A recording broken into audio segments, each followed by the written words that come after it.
Welcome all to our Back to the Future webinar, an historical and present look at ECA, what it was supposed to be, what it was in fact, and what it should be and is today.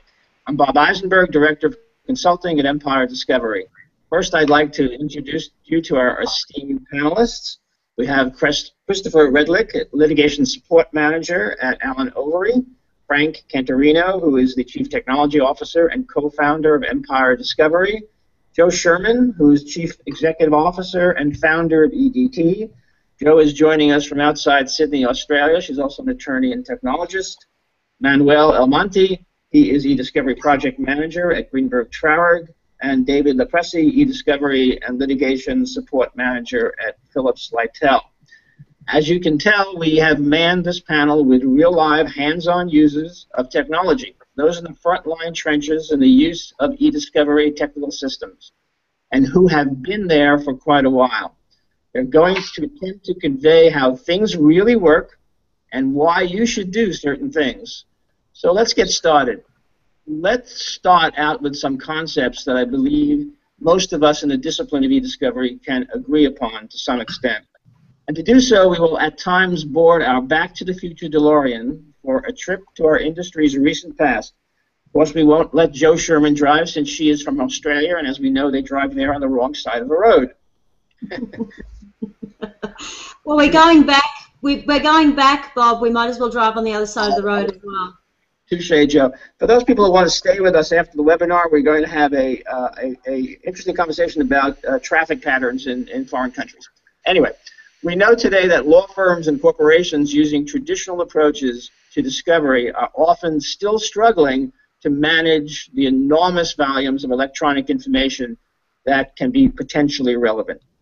Data seems to grow exponentially no matter what restraints are proactively applied. With many office workers conceivably generating millions of documents each year, even the smallest disputes, as we know, can become unmanageable. Cost of legal review itself has escalated to an average of about 73 cents for every dollar spent on discovery. The old paper-based review every document paradigm, as we know, is a total anachronism. And clearly, in most instances, that is cost prohibitive. While judges and clients, appropriately, I think, are continuing to press for more proportionate, cost-effective approaches. Now, many law firms found new and interesting ways to address this problem. Innovative analytical technologies like predictive coding and other TAR systems are undoubtedly making an impact in terms of their potential to help legal teams to rapidly drill down and find relevant documents amidst often mountains of electronic data. Although it is arguable that the efficacy of some such systems may have been overstated, such systems may be unnecessarily esoteric, and worse yet, may tend to leave the defensive process advocate grappling with the arcane and sometimes the indefensible.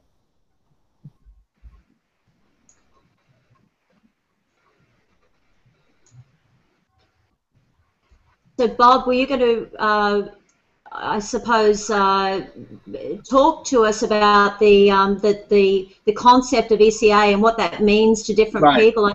I know Frank's got a particular perspective on it. Right. Actually, I've lost. I'm back online. I lost you for 1 second. Another approach involves the use of early case analysis or assessment, also known as ECA. When it first appeared on the discovery landscape, ECA promised to deliver great economies with new workflow paradigm. If you recall those early times, I think we all thought that the holy grail of eDiscovery in ECA at last had been found. However, for a range of reasons, ECA technology was not accepted as broadly as many of us anticipated at the time, and the technology never achieved its full potential, I think. I believe we can agree that we are still in search of that holy grail, although the world of ECA is proven. Now to begin, let's define our terms. Let's determine what the concept of ECA means, because I believe that we all have, many of us have different ideas of what a definition of ECA is. So Frank, would you care to provide your definition? And in doing so, let's speak to both the cognoscenti, who's the experts on our on viewing our presentation, and the neophytes in our world. Sure, absolutely, Bob. So what ECA technology allows us to do is filter out large volumes of data at the onset of a case. It really helps law firms and corporations get a sneak peek into exactly what it is they have before moving into, let's say, a linear review platform. Another key advantage, obviously, to ECA and what ECA means is it allows you to make decisions kind of on the fly. So as opposed to, let's say, keyword searching, which seems to be more of the commonplace these days, where you make a decision and you kind of live with it and then you move forward into review, ECA is quite the contrary. It allows you to make a decision, then test your decision, and ultimately see what kind of results you're getting, go back, rerun searches, run date ranges, run all different types of searching in order to get, you know, a handle of what you have. So it can be helpful in cases where you don't necessarily have all the information, but you're looking to obtain information, and it'll also be very helpful in lowering costs where you have large volumes of data and you're looking to get that data set down significantly. Thanks, Rick. Does anybody else on our panel have anything to add as to a definition of ECA? I guess one thing I was going to add, Bob, is that ECA really is something that needs to be done early. I know that sounds pretty obvious, but doing ECA inside a review platform is not ECA, that's late analysis, because you've already paid for processing. So I'd just like to sort of emphasize the fact that effective ECA is something that's done early before you've incurred too many processing costs. Good point. Frank, let me go back to you and ask, why do you think that the first generation ECA technology, which was impressive but did fail to deliver to the extent that many in the industry had envisioned, why did it not meet expectations? Yeah, actually, I happen to have a lot of experience with first generation ECA, and I can tell you one of the big issues was multiple issues, but one of the big issues was the fact that it kind of operated on its own. It was its own entity and didn't really play nice with the other review platforms of the time. So, you know, whereas you would get in there and you'd be able to mine through a lot of data, it was virtually close to impossible to get the data out effectively. So all the time and money you were saving from the ECA, you ended up losing because it just became such a challenge to get it into a linear review tool. And the other real issue with it was I don't know if the market really knew how to use the technology properly. A lot of people tend to try and use it as a review platform, some of the early ECAs, and that wasn't what they were designed for. So I think there was a great sense of frustration in that, you know, the tool wasn't working right because, you know, I could do this in Concordance and I can't do this in Clearwell. So I think it was an educational issue. I think people didn't really know how to use it, and then obviously towards the end, people were using, you know, ECA, multiple ECA tools to get it out of the original tool. So those are some of the issues I think that happened in the beginning phases of it. Yeah, I think, and I experienced this myself in terms of the earliest tools and being online during tutorials and also on the sales pitches that various vendors were making. The flaw early on, from my perspective, maybe the most significant flaw, was more from the attorney's perspective. It was a flaw in approach, as you say, not in the technology, a human flaw in conveying the best manner to leverage the new technology. There was a failure in project management, and some of that had to do with the fact that to many it seemed overly complex. But it was a failure as well in providing a comfort level both for the user and the defender of ECA's use. It was a failure in fully supporting counsel and practice support professional to prepare to unequivocally defend the process. So the thing that I always strikes me about e-discovery, it's both an art and a science. And to some extent, the earlier incarnations of ECA and its providers ignored the all-important art that comprises much of the successful use of e-discovery and the defense of the process. And more about this all-important human element later in our webinar. I'm curious whether anybody else on the panel has some ideas as to why the early incarnation, the first generation of ECA did not meet expectations. I'll just chime in with what Frank said to reinforce that. I think it was disconnected to the previous workflows that were in place that the vendors were using and the firms were using. And although when it first came on scene, it was very exciting. I remember when I first saw Clearwell, I was very excited, and I saw now an opportunity to finally give the lawyers some transparency into what they had and the ability to really see if in fact what they did receive was what they were expecting. But I think it was just that it was disconnected, and it was hard to move it from there into the review platforms that were being used at the time. Right. Let me make something clear at this point, because I think it's worth stating that we are not here. This panel is not here to promote the fact that all ECA systems are created equal. We do not believe that. There is partiality here, and it makes sense. But it's not a partiality arising from a lack of experience or skill. It's, on the contrary, it's a partiality, I think, against counterproductive conventional groupthink, against unnecessarily costly, against the overly complex, less intuitive, and indeed, to some extent, against the possibly less defensible. So, and less defensible from the attorney's point of view and the client's budgetary viewpoint. If some of this session resembles an infomercial, well, it may be, but it is an infomercial with a very significant message behind it, which will come out in the course of the webinar. Bear with us and see if you do not agree with the message. So now let's look at some real-world examples of the use of ECA today. Chris, you recently managed a large project that involved a very robust ECA component. Can you tell us about that experience? Sure.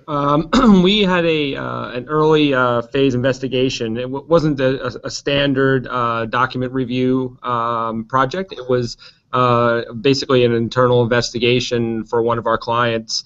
And we started out with about 325 gigabytes of data, which correlated to about 2.3 million documents. That data set, if we were to process that in a regular linear review, would have cost the client millions of dollars to do a standard review. So we chose to utilize the EDT analyst tool to perform an early case assessment on the data, which allowed us to bring the data in, get a quick peek at exactly what was in there, run specific searches on the data. We had two experienced lawyers that were in the firm that ran their searches on the tool. The data also contained a lot of foreign language documents that also caused a problem for us. But the ECA tool, the EDT, was fantastic. It was able to run searches on that data as well, and it provided us, with a breakdown of what exactly we were looking at, and allowed us to develop a strategy to attack the data. Once we finished our initial searching of the data, we culled it down to about 93%, which was about 150,000 documents. That's what we ended up actually reviewing in the platform versus the standard 2.3 million documents, which we would have, if we would have done a standard review. That's what we've been looking at, and we had a pretty extensive search list that we applied to it, and it was basically a 66% call down rate off of the original data set that we cost savings that we saved the client basically. Okay. Can you be more specific in terms of where you realized those cost savings? What areas? Chris? Sure.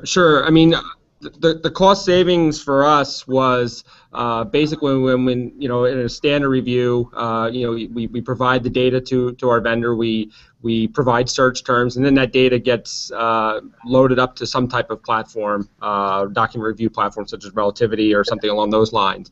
And that rate is very expensive, as everyone knows. You know, it could be $200, $300, $375 a gig.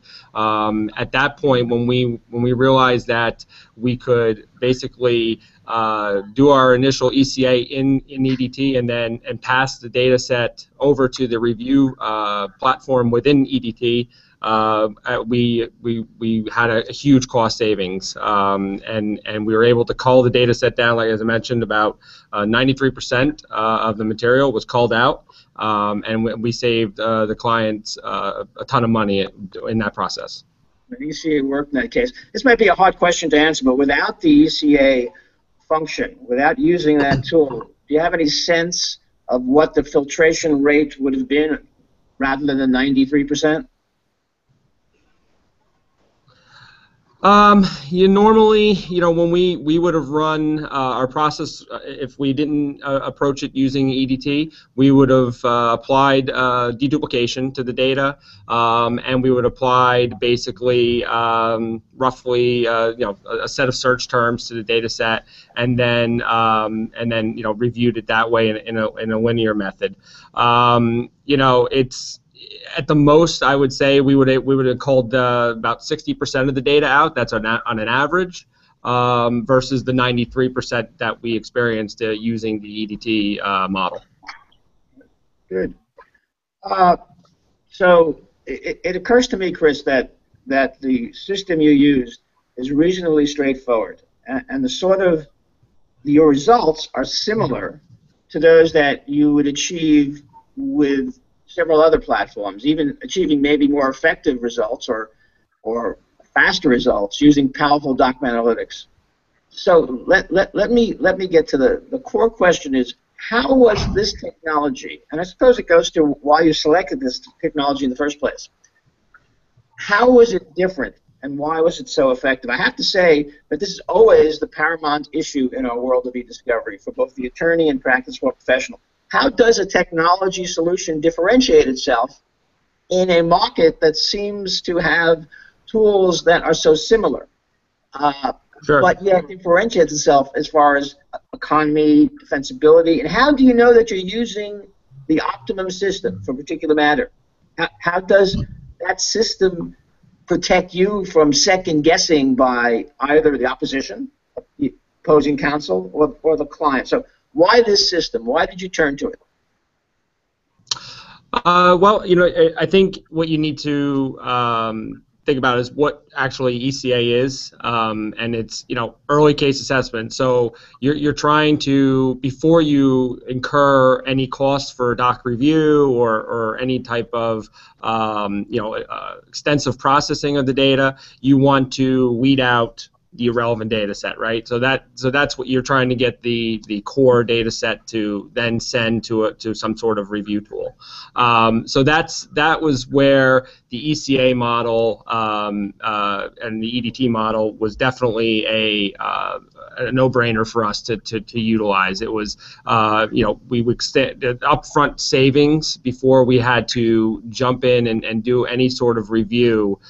We incurred that cost or that savings up front, versus trying to push it into a review tool and then apply some sort of analytics to it once it was in some sort of expensive review tool, which at that point you would have spent the money on the processing, the high-level rates to process that data and get it into the review tool. Very good. I'm curious, the rest of the panel, this panel, as I mentioned before, is comprised of very experienced, and I don't say that gratuitously at all, people that are in the trenches. What renders an ECA tool for your practice, for what you do, particularly effective? Why would you select one over another? Can anybody else give me some information about that? Sure. For me, Bob, and the main thing for us was the integration of it with the processing and the review side of the workflow. So because it was integrated, it almost was like a bonus for us when we looked at EDT. I was initially just looking for a platform to replace the firm's summation platform, which was end of life, and when I looked at EDT and saw how it was integrated, and it gave us the analysis front end, because like what was previously mentioned, a lot of times we're involved with investigations, and they don't really tend to, go through the whole workflow with an actual production. And so the ECA component of the platform allows the attorneys, with the investigations that they get, to quickly get in there and see what's going on in the corporation or with the executive. They can quickly do that. So the integration was key for us. And in fact, I'm glad you brought up investigations. I don't think those people whose practice, or those firms that don't focus on that, don't realize how powerful a tool is for that specific area. I have to add that the issue of cost is all important, I understand, but I find it ironic that one of the maybe the primary raison d'etre of ECA, and the way it was initially pitched, was there would be an extraordinary reduction in cost. Well, there was, but there wasn't that extraordinary reduction. We had not come to budgetary nirvana. I think, though, that may be changing, and I think some of the things we're discussing now would indicate that it could be that ECA, or type of ECA, is finally realizing its true cost effectiveness. But let me go to Manny. Now, you have had excellent, I believe, results from our discussions using early case assessment. What was your experience in using ECA? Well, our experience was really similar to Chris's.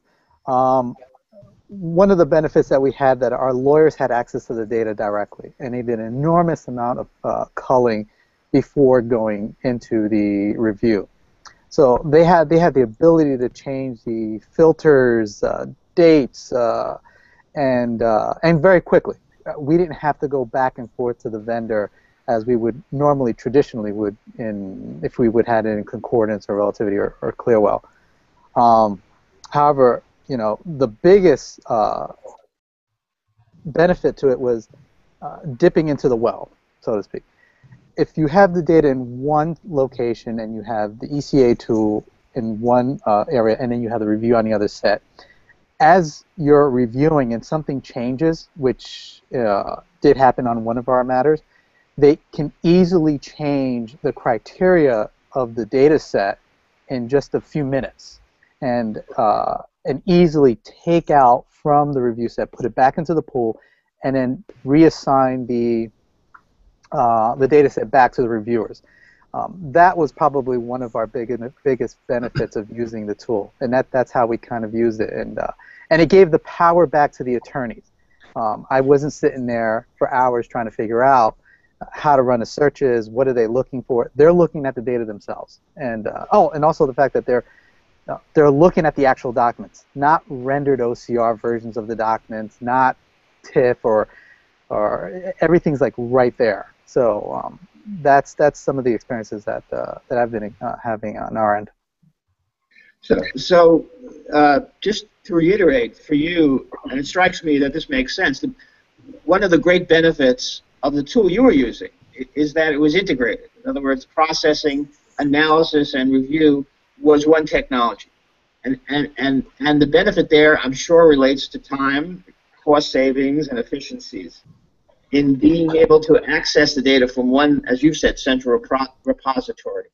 I don't believe there are many systems that have that integrated, that are so integrated, but we're going to hear from Joe about one. But so that integration was key to you in selecting and using the ECA tool.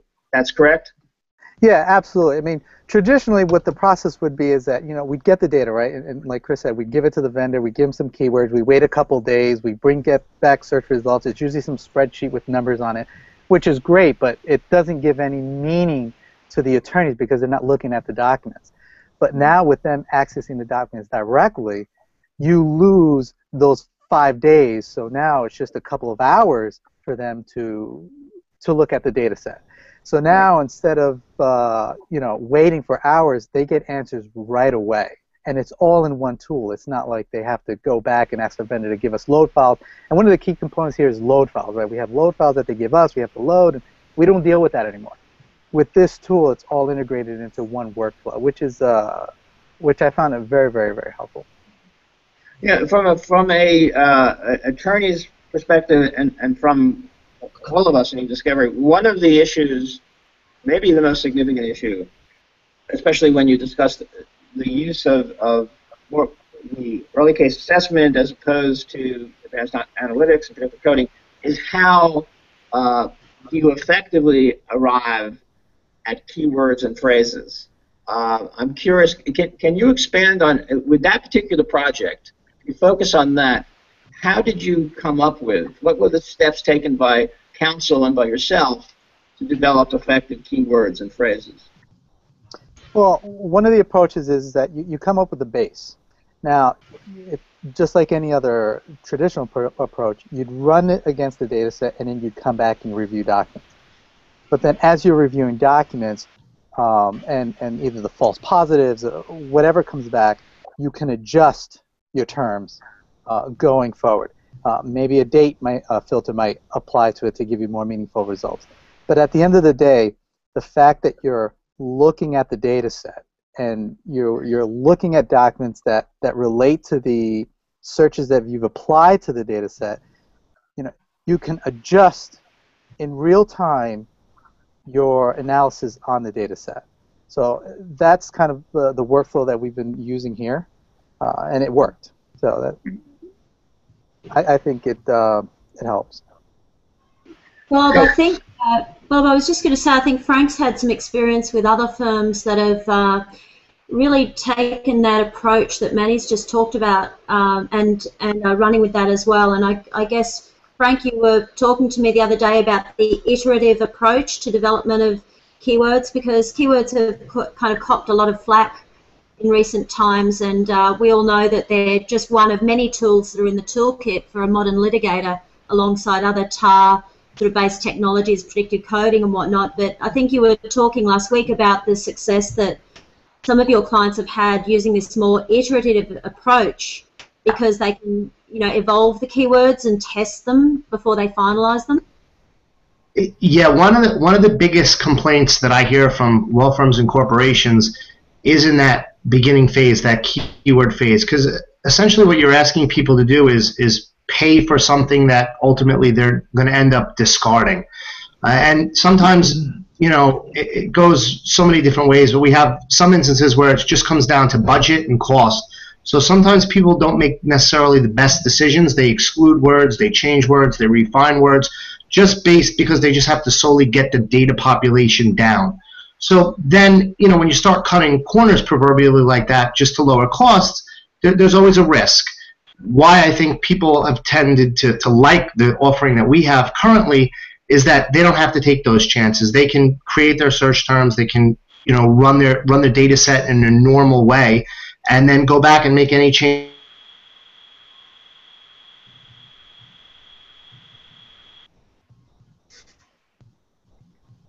I think we lost Frank.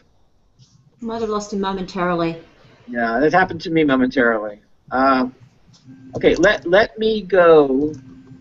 Let me go Rob, to David. Yeah, I just wanted to add a little bit. Just wanted to add a little bit to what Frank was saying there, and we did say it earlier. And in fact, searching in general, like when you do a Google search, it is kind of an art, because you may start out thinking you know the subject area and what you're looking for, but as you're starting to read the content of your results, you begin learning the actual words or the actual phrases that are used in what you're looking for. So then when you run that subsequent search, now you're really getting the rich content documents that you really started out looking for. And so the ECA it gives you that platform, like Manny had mentioned and Frank was mentioning, to really figure out what you really want and not pay for and promote to review unnecessary documents. Right. Very good. Yeah. David, I want to ask you another question, though. this is a different model, and I believe that with your law firm, you brought the ECA tool you're using in-house behind the firewall. And I'm speaking of, if I'm not incorrect, the type of ECA system you installed, you have deployed at the law firm, was the type that we're discussing here, integrated platform type. David, can you tell us a little bit about your experience with an ECA system's internal deployment within your firm? Sure. First of all, once I determined the platform that I really wanted to evaluate, which was EDT, the company was very supportive in my evaluation. They gave me a very long evaluation period to really try it out. Some of the other providers wanted to give me like a week. This is actual information. And what are you going to do in a week? As we all know, these timelines run a lot longer. So they were very liberal in the evaluation period. And when I brought it in and saw how easily I could ingest data into it and process it to get it into the analysis, and then to move it from there to review and actually eventually to produce it. Since I was a smaller firm and I was a one-man show at that time, I felt it was a great match for what we needed. So then when I got the attorneys involved to look at it and to put some test cases up, they loved it. They were able to begin using the ECA side of it with very little training. And as we know, it's very hard to get attorneys to come into training classes, even if there's food. I found even if you provide food, they just come, get the food, and leave. That always works, yeah. They don't stay for the train.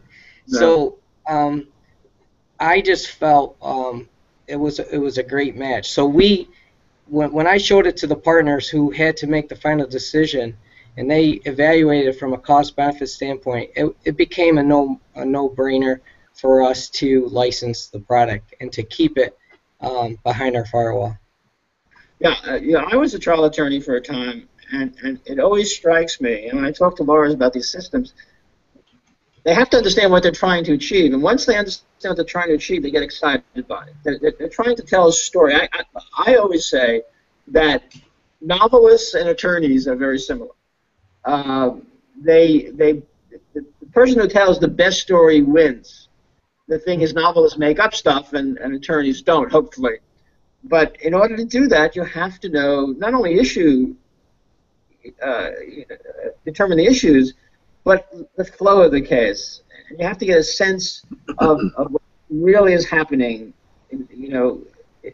at a very intimate level. And that can only be done by using this kind of tool. And once they realize that, they get excited, and it becomes second nature to turn to it. Let me pose another question to the panel generally, and I'm going to direct this first to Chris. I'm curious, what were the barriers that we faced for the early generation of ECA, and how have those barriers been overcome? How have things changed? Chris, do you want to give that a shot? Sure. My early experience with ECA was we had touched on this briefly earlier. Was basically the cost was a big factor. You had these tools that were supposed to help you cull down and lower your data set, as well as cut the costs for review. However, the per gigabyte charges on those tools was pretty high.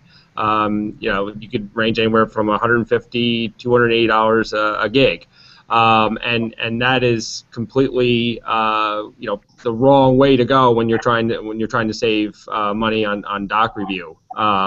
So when we utilized EDT, the cost to conduct the investigation in ECA, or excuse me, in EDT, was a fraction of that cost, and I think that's one of the things I've noticed from the original ECA tools. That, and as well as, be honest with you, the use of the tools and the ease of use of the tools was a big thing. You know, we used Clearwell and tools like that, but be honest with you, the regular attorney, especially when those tools came out, you know, the standard attorney, the associate, even a partner level, those people were not gonna dive into the tool and utilize Clearwell or a system along those lines. Whereas EDT is very easy to use, very user friendly, and a basic system user can, if you can do a doc review in Relativity or any other tool, you can use EDT, and the interface is provides an ease to gain the data set you're looking for with very little time and work involved. Do you think, I direct this to everybody, do you think that this system is as important or as utilizable by small and moderate law firms as opposed to very large law firms? Can it be helpful to smaller firms? I really think this puts everyone in the same. Yep. I'm sorry. Yeah, I think this really puts everyone on the same level field for both cost and usability. My experience, and back to Chris, as far as the old days, well, not really the old days, but the way the traditional role of reviewing data is you have, again, the one tool, Clearwell Relativity, and if you want to go back and we need to review, we got to create another database and push that over to the other database. It costs a lot of money. All that runs up the cost, and on top of that, of course, yes, the attorneys, the usability of the tools, not that great, very high learning curve for that, but EDT removes all that. There's no learning curve. The attorneys were literally in there and reviewing within an hour to 2 hours, with little to no involvement from either lit support or the vendor, which is a plus. Bob, I just wanted to mention we've got an audience question here from James Lawson of CCL, a very well-regarded forensic house in the UK, actually. Hi, James.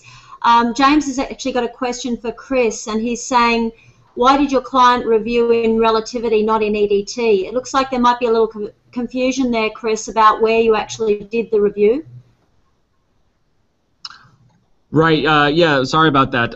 Yes, we did not use Relativity. That we put together, or I put together, two proposals for the team. One was an EDT approach, which consisted of loading the data into EDT and doing the review in the EDT. And the other was to export the data out once we identified the data set using EDT, exporting the reviewed set out to Relativity. The cost differential was just, it was a no-brainer. The EDT model was substantially less as far as the processing fee, the processing rates, the user fees, all across the board. So we did a full approach in EDT. We did not use Relativity. I think you had about 30 concurrent users in that case, Chris, was it? And some were reviewing in Chinese from Hong Kong and all over the place. It was a complex one. That's correct. Yeah. Yeah, that's correct. We had internal users here in the A&O office. We utilized a third-party review vendor that had about 35 reviewers. That's correct.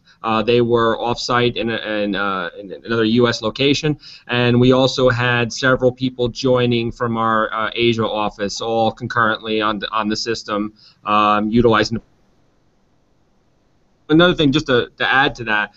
That was one thing that, and I think Manny touched on this earlier, we identified a data set, identified some key documents. went back into and sent that over to the review team. And as the review team was reviewing that data, in a traditional way, you would come across a hot document and say, oh, we have to go back to the original data set now and research the data set and pull, new documents because we found something, we found something new that we didn't think about before with our search terms. This tool allowed us to do that almost simultaneously as the review was going on. And we could basically rerun a search or reprogram our original search and send those new documents right over to the review team as they were continuing to review, basically all at the same time. So there was no downtime, there was no wait, there was no contacting the vendor and waiting for load files to be created and pushed up to relativity and the data loaded and indexed. It was all done simultaneously. Thanks, Chris. Joe, let me direct this to you now. It's been my impression that many law firms rely upon what you refer to as a more traditional approach.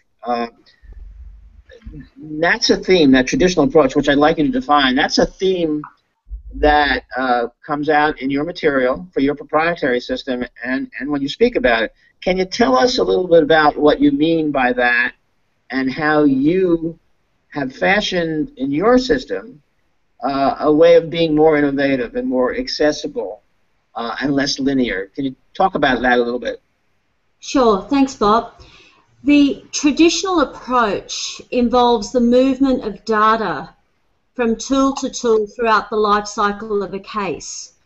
It involves a very linear model, so data is shuffled from one platform to another platform to another platform, and ultimately it might even end up in a trial presentation platform. So typically the largest movements are between the processing environment and the review environment, and there's often an analytics piece in there as well. But all of these data movements increase complexity, increase the time, and dramatically increase the cost involved in running modern litigation. One of the other unfortunate aspects of that model is that it doesn't reflect the real world, because in the real world, litigators don't think in a linear, structured, box to box to box in a linear sort of one-directional way. They work in a very dynamic, dare I suggest, haphazard sort of crazy world where issues change, timeframes change, new facts come to light even during the review process, and that structured linear model of moving data from one platform to the other means that you simply cannot go back and change your mind, because the decisions that you made in your processing tools are the decisions you have to live with for life, for the life of the matter, unless you want to incur dramatic costs involved in going back and changing your culling criteria or changing that early analytical decision process. So what we're trying to do is actually totally redesign the way that whole workflow works. And I guess we've got a slide there. In fact, Jane, I think you're operating this. Do you want to flick up the previous slide, which showed the traditional model, which you might be able to just do a next on? Yeah, so the traditional model that I was talking about just before involves processing, analysis, culling. Sometimes there's some more processing, review, and then a production exercise. And sometimes there's only 2 tools involved in all of that. Sometimes there's 4 or 5 or 6 tools involved in that process. And particularly when you include the presentation piece, which is often on the right-hand side. Thanks, Jane. On to the next slide, which actually shows the way we're approaching the whole model or the whole workflow, which is you need to do analysis throughout the whole case. The concept of early analysis is fine, but you might want to do late analysis as well. You might want to do metadata analysis throughout the entire case. And you might want to change your culling criteria throughout the review as new issues come to light and circumstances change. So we think that the preferable approach is to actually, thanks Jane, maybe you can show the last slide, is to actually have all of your data in one place so that every function that you need throughout the entire life cycle of the case is accessible, working off the one platform. And that is by far the most efficient way to run a case. Joe, what about and the entire panel? What about the option, which we're not addressing here? You're not in describing your system to reduce volume from within the review platform. I don't think you're talking about that, which we've not been addressing in detail using advanced document analytics. Sure. Frank, let me ask you, Joe. Yeah, sure. I'll definitely take that one, Bob. So I am here to say I am a very proactive analytical user. We like analytics very much, but I'll tell you one of the areas where I think a tool like EDT and how ECA can be used in complement with analytics and even predictive coding. The problem with those approaches where you kind of throw everything into, let's say, a relativity and then perform your analytics and then put it into RAR, the relativity assisted review, is you've already incurred a significant cost. Again, you're operating, you're throwing search terms against the wall and seeing what sticks. That approach, to me, is archaic and one that at Empire and with EDT, we don't really support any longer, and we don't think you have to. With EDT, it allows you to go in, make intelligent decisions, use the culling, the strength of the culling, and then promote things into review and then do your analytics, then do your predictive coding. And, in the case that Chris is mentioning, where we went from 3.2 million docs, down to 150,000 docs, you may not want to use analytics anymore. So I think a lot of the analytic decisions and a lot of the predictive coding decisions are made, at a very high level just on sheer volume before any culling has happened. So, I'm not here to say don't use analytics, don't use predictive coding, because if you talked to me a year ago, I was pushing predictive coding harder than anyone. I'm saying use it, but use it in tandem with an ECA technology. You'll get better results, and you'll save your client a ton of money. Very, very interesting. Anybody else have anything to say about the use of analytics in the review platform? Joe, do you want to talk about that? Yeah, I'm absolutely a supporter of analytics. I mean, we've teamed with Equivio to integrate the power of Equivio within the EDT platform, and we love the power that provides for our clients. And there's a place for it in the workflow. What we are suggesting is, if I can be so bold, best practice is to sorry, I just need to reactivate this. Sorry.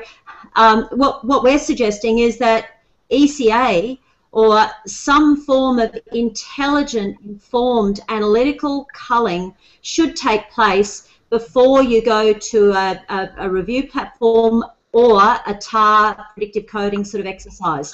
Because we must remember that there's a cost in loading data into those platforms, and we want to minimize those costs as well. So I think there's always a role for some intelligent culling and data reduction. How far you go with that will depend upon the capabilities of the attorneys, how well they know the cases, how suitable keyword and other type tools are going to be for the particular case. But we think there's a role for all of these technologies, and it's just a matter of picking the right one for the case.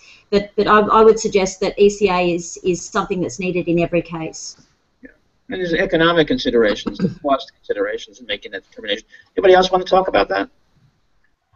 Let me address this question to David. You had mentioned to me, and I think you touched on it during this webinar, the power that can be delivered through budgeting tools that are actually integrated with an ECA technology. That's very interesting to me, and I think rather unique. Can you tell us a little bit more about that? Yeah, Bob, like I said before, a lot of attorneys are receiving data on various types of media, and they really don't know what they have. So I can quickly load it into the analysis portion, and there's a nice guesstimator that's provided and a nice overview of all the documents that they gave me. It shows it in a nice grid, and so it really opens their eyes to really see what they have. And the decision-making process begins there in terms of, how are we going to filter this? What makes sense to begin looking at? And, before, because of the cost to get data processed, they would come up with some very clever workarounds to avoid that cost. They would load this data up on a shared drive. They would ask to have it printed out. They would ask to kind of convert it to a PDF or something like that, so those workarounds. But now they see the benefit of using this tool, and this becomes their first stop to get it loaded in, spend time doing the analysis, and making their decisions and beginning that workflow from there. It's just much more efficient and gets them in the right frame of mind in the way that they're going to approach this data and begin their review. Okay. I would be very remiss if I didn't go back to an issue that we raised earlier about the human element. And let me ask the panel about this aspect. It's all great to have cutting-edge technology. What about the person in the driver's seat? The person on the client side and also the project management and support side on support for the vendor or the service provider. How important is that human element? I know this is a loaded question in the grand scheme of things. Frank, do you want to? Yeah, absolutely. And this goes to reiterate my point, and I think how we started this, where I felt one of the issues with the first iteration of ECA was that people didn't really know how to use the technology right. And I think we all share in the blame, on the vendor side and on the law firm and corporation side, where we weren't really educating people as to the right way to use it. The most important thing in my business, and we do everything from end to end, is the people. It's all about the people. It's all about the people for the law firms. It's all about the people on the vendor side. So training is obviously very important. And one of the things that I happen to really like about the EDT system is it's an easy tool to train, and it's easy to get lawyers and litigation support professionals up to speed. And again, my team, and every team really needs to constantly continue to educate themselves, look at what's out there, and understand where the market's going. But project management and support is the most important thing. Far outweighs the technology. You can have the best technology in the world, but if you have a subpar person running the sort of driving the car, you're going to crash into the wall very quickly. So people is everything. Well said. Joe, I want to get this in before our hour is up. There is an ease-of-use mantra that you talk about, and we all talk about. That's minimizing data movements from tool to tool. What do you think about what may be the more common view? What is your impression of the more common view, I believe, in the industry that advocates not an integrated tool, but separate best-of-breed tools for each segment of the electronic discovery reference model, EDRM? What do you think about that? Yeah, Bob, I really think that, I guess I like the words of Leonardo da Vinci when he said, simplicity is the ultimate sophistication. And keep it simple is one of the underlying philosophies of the way we approach this whole solution domain. I really feel that our industry is at times guilty of complex, over-engineered solutions. The black box complexity and mystery that surrounds many practices in our industry really confuses and alienates clients and often leads to cost escalation. If I was cynical, I could say, well, where there's mystery, there's margin. I can't remember who said that. I read it somewhere, but I thought it's a great quote, because I think, unfortunately, sometimes clients have been billed inappropriately and unnecessarily for things that really shouldn't be happening. So I think that there's a massive opportunity to simplify what's going on in terms of the workflow and the way projects are managed and the way documents are processed. And, it's all well and good to put together a range of sophisticated, best-of-breed, bleeding-edge technologies to support the life cycle of a case. But if they all operate as silos, and then you've got the complexity of moving data from one to the next along the whole case, of course, it's wonderful for the technologists. It's exciting and a wonderful challenge, but it really racks up the costs. You also have to start thinking about, how many software licenses do you want to take on? Who's going to manage all the different hardware and software systems? How many certifications do you need? How much are you paying for the certifications? There's some pretty outrageous sort of costs for those sorts of qualifications as well. And how is the data going to be shuffled around between products? What happens if you need to circle back and change your decisions? And who's going to explain to the client what happened, or even to the court? The full audit trail of exactly what happened from the moment the data was collected all the way through to presentation in the courtroom. So I think that there's a real case for simplification through integration and a creative new approach. And I realize that question was a softball question. It was a loaded question, but I'm sitting here thinking, I know the tremendous cost savings, how much more cost-effective a tool utilizing an integrated system is, as opposed to separate solutions. There's no comparison, and most often there's really no reason to turn to those separate systems. Anybody else have anything to say about that? No, Bob, I think it is a notable trend in the industry. We're seeing platforms that weren't integrated before, that were just a best-of-breed piece, now becoming more integrated. They're either tacking on processing at the front end or a better review tool on the back end. And the tool that we're using, it was already there. And so you're seeing that trend happening with other tool sets out there. Okay, let me sum up in the last 5 minutes. Let's all try to sum up. So from my point of view, in summary, let me try to shed light on the key messages of today's webinar with the help of the panel. What I think we're all saying is the linear, one-directional, but multi-siloed model that has been traditionally embraced for ECA is liable to deliver ineffective and expensive results as data is shuffled from tool to tool. I think we can agree on that, this panel can. Also, your experiences are, and my experience, that this model may not provide the flexibility that is needed. And I have to say a flexibility that in some instances may be existential to the issues. We know in the real world issues change, time frames change, and new facts come to light during the review. We know of a fact that so much of what is unearthed about a dispute is done so throughout the discovery process. And the complexion of a matter in the early stages can change drastically by the end of the discovery process. So we need that flexibility. This all necessitates a circling back to re-examine, to re-explore the data. And that has to be done efficiently. And it may not be when you're looking at a non-integrated solution. So I think we're also saying that all of us in this discipline, and I say this, I mean this very strongly, would be well served to remember what Henry David Thoreau said: simplify.